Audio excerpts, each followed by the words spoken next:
Chapter 8. To me, a loss of $250,000 would be the end of the world. But to a player like Caleb, it was more like a kick to the groin. Either way, I wouldn't wish it upon him. Maybe a little. What was clear to me was that Caleb was on tilt. His emotions were controlling his game. Since I've known him, he's never been on tilt. "Can you pull him out?" I asked the security officer. He has plenty of money. If he wants to lose it, that's his business. I turned to Grayson. He must have overheard the conversation, and he nodded. One word to the security manager, and moments later, a plainclothes security officer entered the high-stakes room and whispered something in Caleb's ear. Caleb nodded, though his jaw was clenched tight. He had his remaining chips paid out and left. "What did security say to him?" I asked the security officer. They don't say much.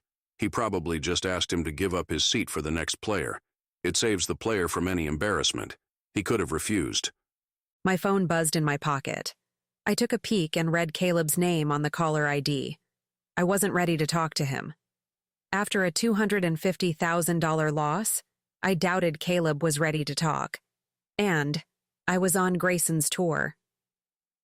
I ignored the call and pocketed my phone. I would have to face him eventually, but not now. I continued my tour along the wall of monitors. In one, I observed workers moving stacks of money in a sterile room.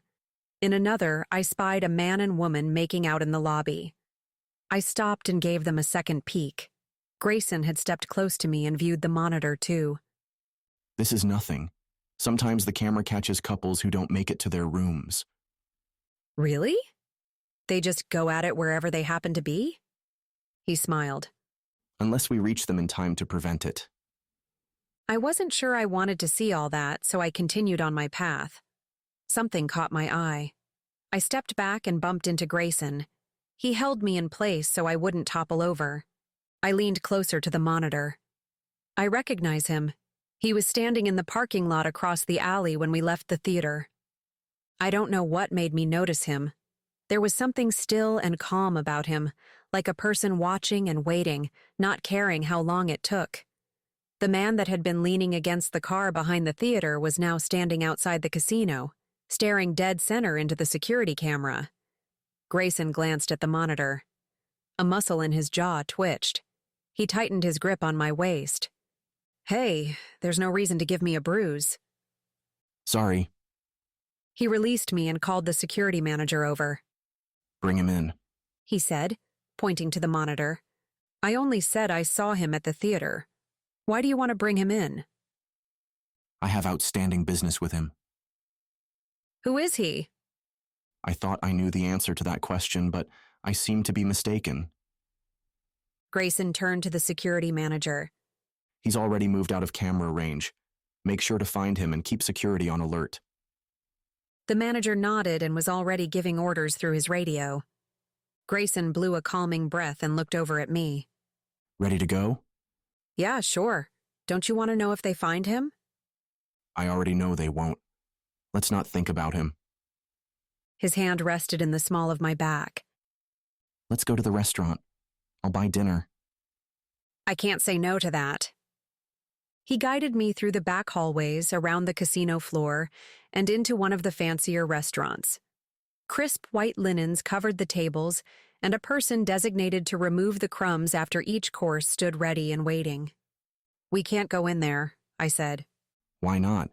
"Because we aren't dressed appropriately." "They'll serve us." "Only because you're the boss. I wouldn't feel comfortable. You can't go throwing your money at people and buy your way." "Most people like it when I throw money at them." A playful smile twitched at the corners of his mouth.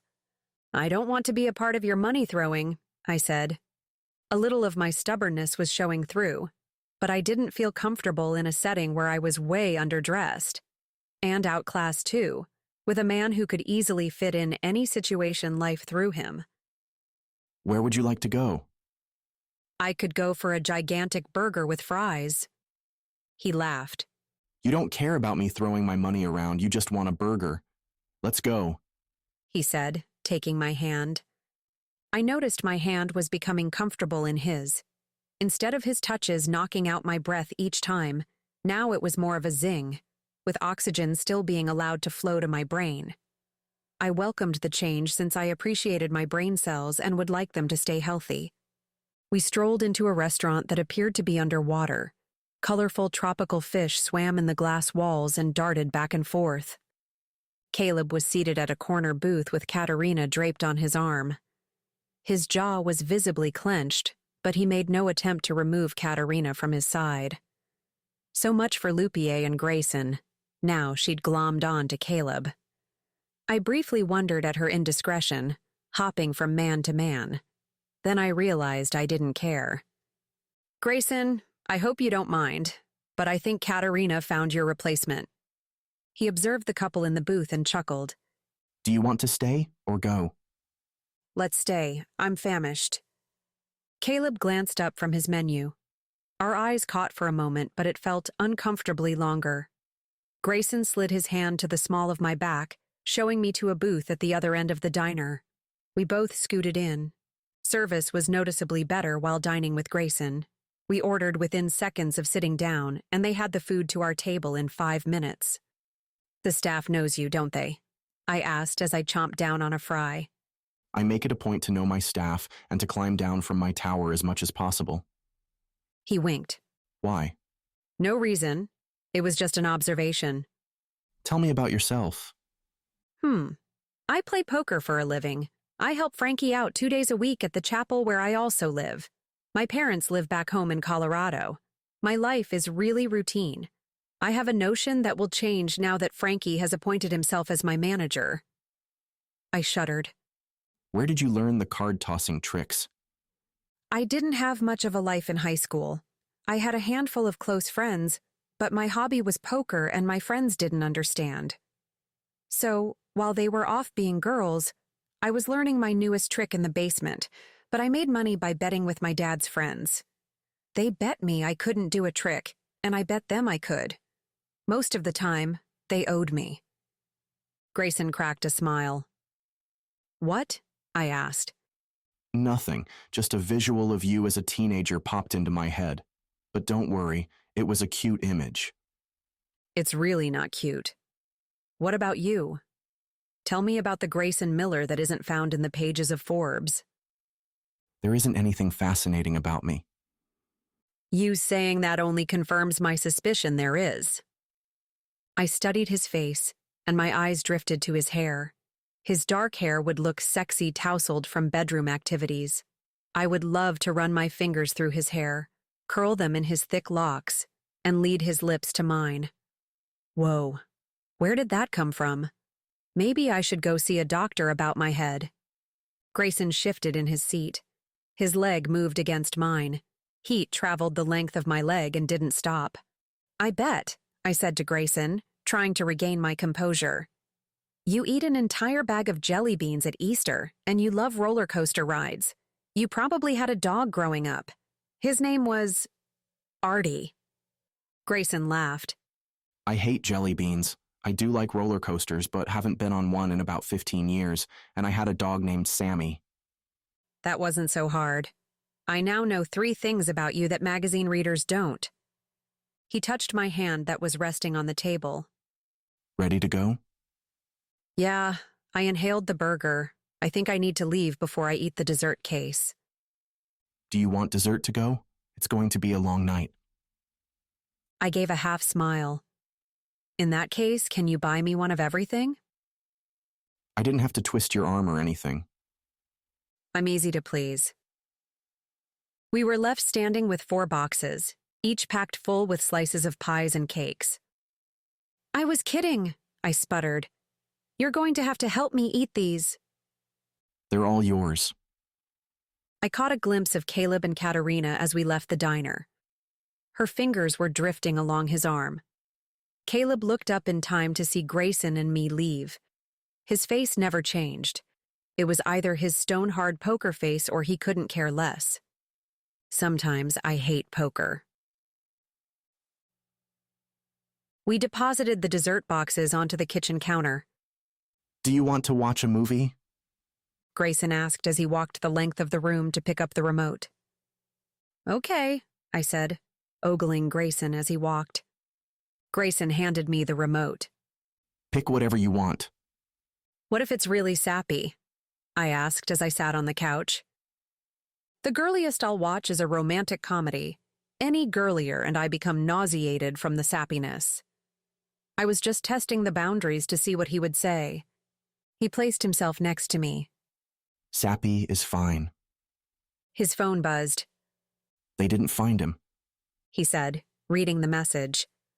The guy in the camera? He nodded. I didn't think they would. Who is he? No one important enough to worry about. He said, hooking his arm around me to lean on him while I flipped through the movie choices. I couldn't concentrate on the movie listings when I was tucked against Grayson.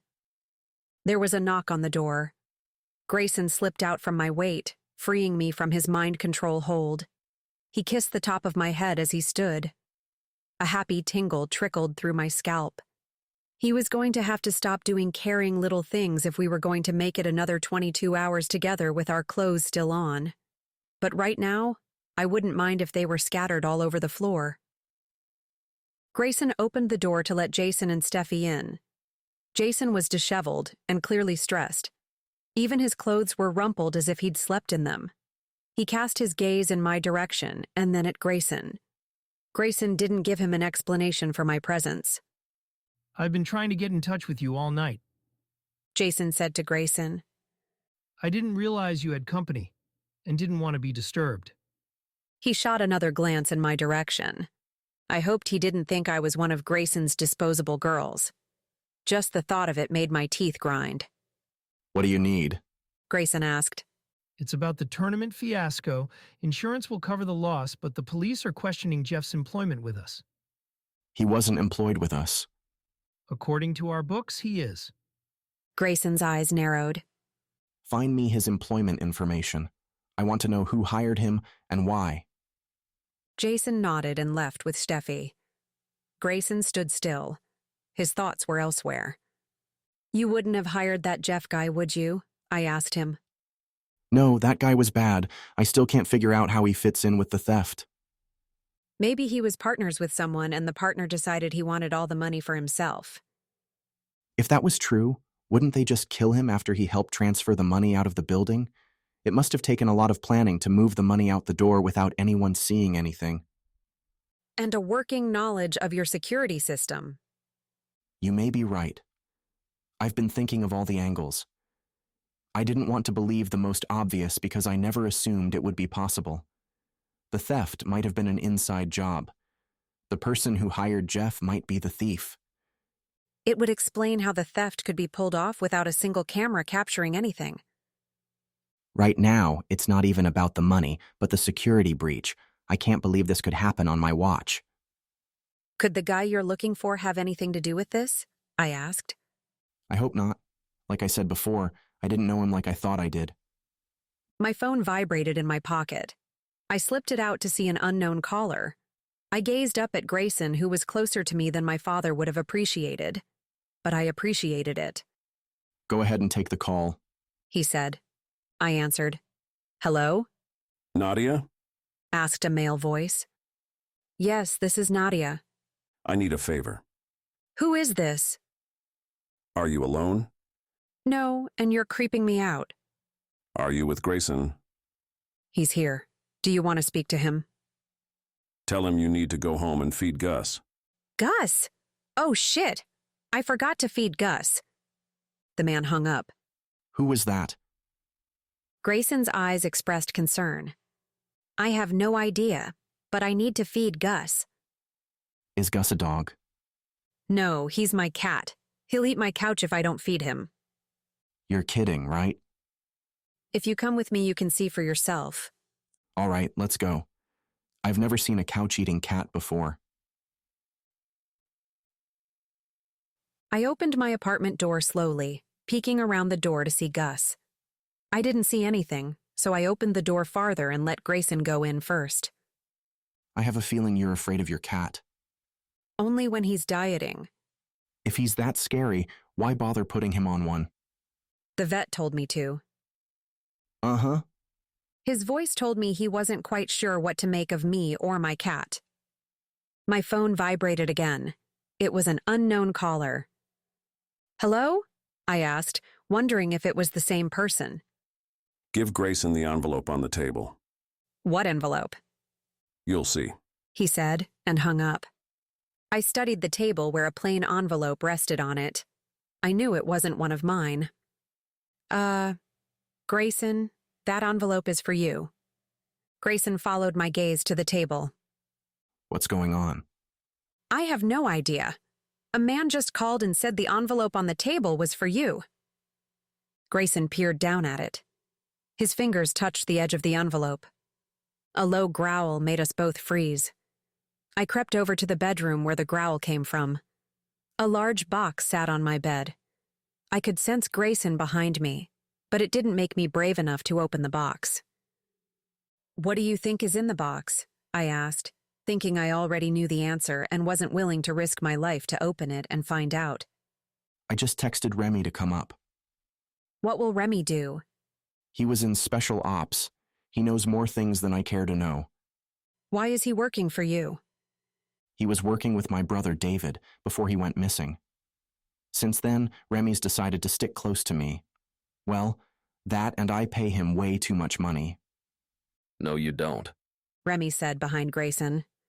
I jumped, but Grayson didn't even flinch. Remy pushed past us and surveyed the box. He listened and then carefully lifted a flap. Rear! Gus flew out of the box, claws out, and latched himself to Remy's thigh. Remy winced in pain. Is this yours? He asked, trying to detach Gus. "Oh, Gus!" I dashed out of the bedroom and into the kitchen. Whipping open the refrigerator door, I snatched a package of hot dogs. I hurried to the bedroom to bait Gus with his beloved snack. Gus's head snapped to attention as I wiggled a hot dog in front of him. He withdrew his claws and jumped to the floor. He scarfed down the hot dog with a fierce grunt.